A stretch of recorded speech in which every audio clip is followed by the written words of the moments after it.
नमस्ते फ्रेंड्स। हमारी इस ऑर्गेनोन की जर्नी में आगे बढ़ते हैं हमारे टीचर्स, हमारे गुरु एंड डॉक्टर हनुमंत सर की ब्लेसिंग के साथ। तो फ्रेंड्स, हमने जब सिमिलर डिजीज बॉडी में आते हैं तो क्या होता है, हम काफ़ी पिछले कुछ एफोरिज्म से यही सीख रहे हैं। तो आज हम एफोरिज्म नंबर 50 के साथ सीखेंगे कि ये जो नेचर का जो फिनोमेना है वो कितना सही है और कितनी हद तक हम उसको डिजीज क्योर करने में हेल्पफुल है। तो let's see, mighty nature herself has, mighty यानी शक्तिशाली, जो अपने आप में पूर्ण है, वो शक्तिशाली nature herself has as we see at her command as instrument for effecting homeopathic cure. कि हम जैसे देख रहे हैं कि ये शक्तिशाली नेचर का जो कमांड है एज ए इंस्ट्रूमेंट, इंस्ट्रूमेंट यानी ऐसा, वो जैसे हम नट बोल्ट को खोलते हैं, जैसे हम किसी चीज को इंस्ट्रूमेंट से यूज करते हैं ना, जो यूज करने के लिए, कुछ काम करने के लिए जिस इंस्ट्रूमेंट को हम यूज करते हैं, या फार्मिंग में हम जो इंस्ट्रूमेंट यूज करते हैं, हम पेशेंट के एग्जामिनेशन के लिए अगर कुछ इंस्ट्रूमेंट यूज करते हैं, तो as a instrument for effecting homeopathic cure, little besides the miasmatic disease of constant character, measles and smallpox। तो measles and smallpox क्या हुए? हथियार हुए, इंस्ट्रूमेंट हुए, किस चीज के लिए? होम्योपैथिक क्योर के लिए। तो मोबिफिक agent which do as a remedy are either more dangerous to life and more to be dreaded than the disease they are to cure. They themselves require curing in order to eradicate in their turn, both circumstances that make their employment as homeopathic remedies difficult, uncertain and dangerous। तो ये जो nature से homeopathic cure हो रही है, measles और small pox को as a remedy, तो जो मोबिफिक एजेंट्स है जिसका एज ए रेमेडियल यूज हो रहा है बाय दिस शक्तिशाली माइटी नेचर के द्वारा, तो कैसा है? वो मोर डेंजरस है। तो आप बताओ कि जो छोटे छोटे स्मॉल इरप्शन थे वो ज्यादा डेंजरस थे, कि मीजल्स आए और उसके इरप्शन आए वो ज्यादा डेंजरस थे? तो छोटे डिजीज को क्योर करने के लिए बड़ा डिजीज का यूज करना, होना, वो कैसा है कि it's very dangerous and dreaded than the disease they are to cure. कि जो डिजीज को मिजल्स के द्वारा क्योर हो रहा है वो और ड्रेडेंड है जो पहले था उससे, by circumstances that make that employment as homeopathic remedy. ये जो सर्कमस्टेंसेस हुए जिसके द्वारा होम्योपैथिक क्योर हुई, होम्योपैथिक एम्प्लॉयमेंट हुई नेचर के द्वारा, वो कैसा है? वो डिफिकल्ट है, अनसर्टेन है एंड डेंजरस है। And how few diseases are there to which man is subject that find their similar remedy in smallpox, measles or itch। Hanuman sir हमें पूछ रहे हैं, and how few diseases are there to which man is subject that find their similar remedy in smallpox।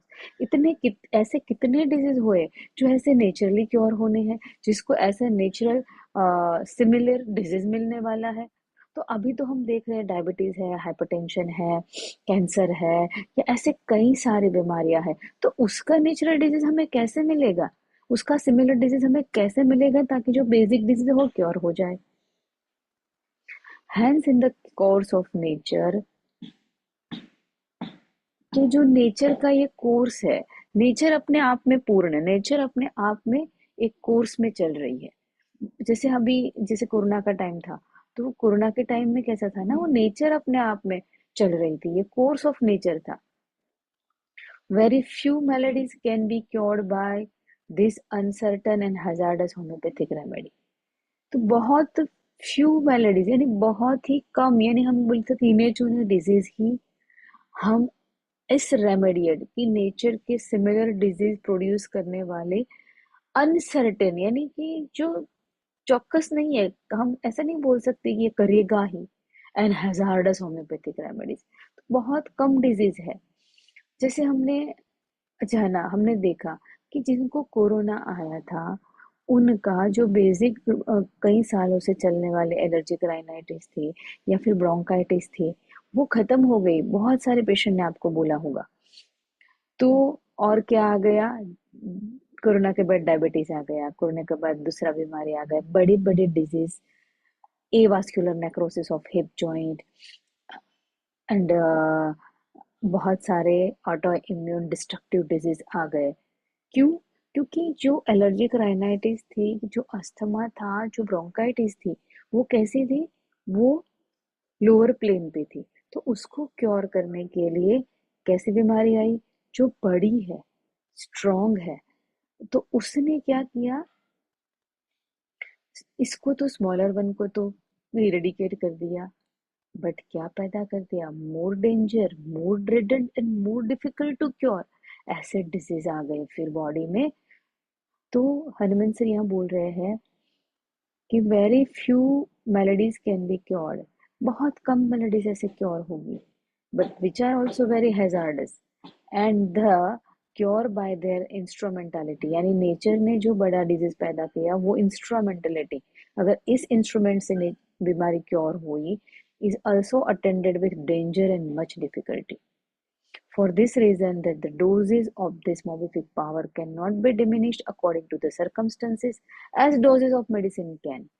तो क्या कह रहे हैं कि जो नेचुरल डिजीज आया, कि हम क्या कोरोना के पावर को कम कर पाए कोराइजा ठीक करने के लिए या फिर ब्रोंकाइटिस ठीक करने के लिए? क्या हम chicken pox, measles, small pox, cow pox, ये जो बड़ी डिजीज आए, क्या हम उनके पावर को कंट्रोल कर पाए? नहीं, पर हम मेडिसिन का जो पावर है उसको हम रेगुलेट कर सकते हैं, उसको हम डिजीज के अकॉर्डिंग ला सकते हैं। इसके लिए बड़ा डिजीज प्योर पैदा करने की जरूरत नहीं है, क्योंकि ये जो मौलिक पावर, नेचर के पावर को हम कंट्रोल नहीं कर सकते। That's why doses of medicine can, but medicine के डोजेज, जैसे हनीमन सर ने हम प्रूविंग में बताया ना कि सिलिशिया को अगर हमने प्रूव कर दिया और उसको हमने डाइल्यूट करके माइन्यूट डोज में डाल दिया, तो उसका मेडिसिनल पावर अलग हो गया। But the patient afflicted with an analogous malady of long standing must be subjected to the entire dangerous and tedious disease, to the entire disease of smallpox, measles, which in turn has to be cured. कि जो disease थी, patient क्या हुआ?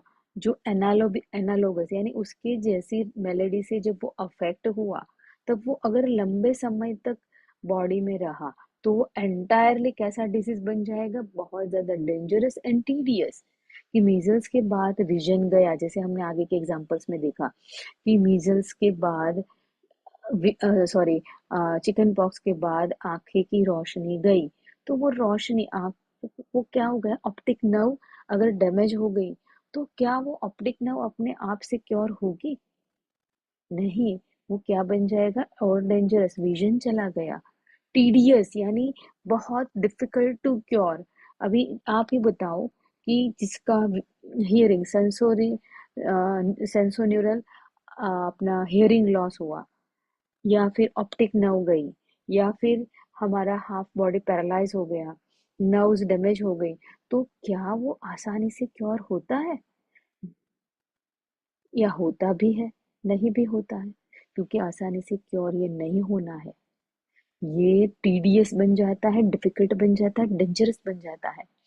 हम optic nerve, अगर optic nerve paralysis हो गई, तो उसको हम इतनी आसानी से ठीक नहीं कर सकते। उसके लिए तो राइट होम्योपैथिक इंस्ट्रूमेंट चाहिए। नेचर का इंस्ट्रूमेंट यहाँ काम नहीं करेगा। जिसका डोज कंट्रोल में होना चाहिए, जिसका डोज हम कंट्रोल में कर सके, जिसका प्राइमरी एक्शन, सेकेंडरी एक्शन जो बॉडी देगी वो कंट्रोल में रहेगा, तो ही हम क्योर को आगे लेके जा पाएंगे। अदरवाइज क्या होगा? Life becomes more dangerous.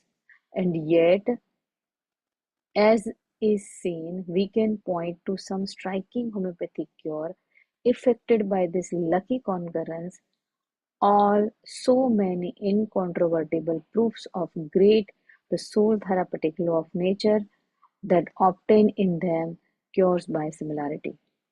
तो क्या बोल रहे हैं हनुमान सर कि and yet as seen we can point to some striking, कि ऐसे स्ट्राइकिंग होम्योपैथिक क्योर कैसे होती है, लकी अकरेंस, ये लकीली हो गया, चला गया, चलो। पर हम क्या उसको कंट्रोल करके हर एक डिजीज के लिए यूज कर सकते हैं? तो बोले नहीं। तो क्या हुआ ना, लकीली लग गया, लकी यानी बाई चांस, कि मेरा लक अच्छा था, मेरा हो गया। तो ये लकीली है कि भाग्य से आया। पर फ्रेंड्स, ये भाग्य से छोटा डिजीज गया और बड़ा आ गया। So also many incontrovertible proofs of grade, यानी आगे जितने भी एग्जाम्पल्स गए आगे के अफोरिज्म में, ये सारे क्या है, इनकॉन्ट्रोवर्टेबल, यानी जिसको आप नकार नहीं सकते, ऐसे प्रूफ है जो थेरापेटिक लॉ ऑफ नेचर के है कि सिमिलैरिटी से डिजीज ठीक होता है। तो हनीमन सर इज ऑब्जर्वर, हमारी कॉन्शियसनेस है, एक ह्यूमन कॉन्शियसनेस है, एक नेचर कॉन्शियसनेस है। तो ह्यूमन कॉन्शियसनेस ने इस नेचर कॉन्शियसनेस को हनीमन सर के द्वारा ऑब्जर्व करवाया गया। हनीमन सर की कॉन्शियसनेस ने ये जो लॉ है सिमिलैरिटी का, वो ऑब्जर्व किया। ऐसे कई सारे लोग थे जिन्होंने ऑब्जर्व किया, जैसे कि हमने पिछले एग्जाम्पल्स में उनके रेफरेंस दिए गए थे, वो देखे। तो फ्रेंड्स, जो हनुमान की हायर कॉन्शियसनेस थी, उन्होंने ये देखा कि नेचर में ऐसे सिमिलरली क्योर होता है। फिर उन्होंने समझा कि तो थेरापेटिक वे में भी हम इसको यूज कर सकते हैं। तो वो हम समझेंगे अगले अफोरिज्म में। Thank you friends.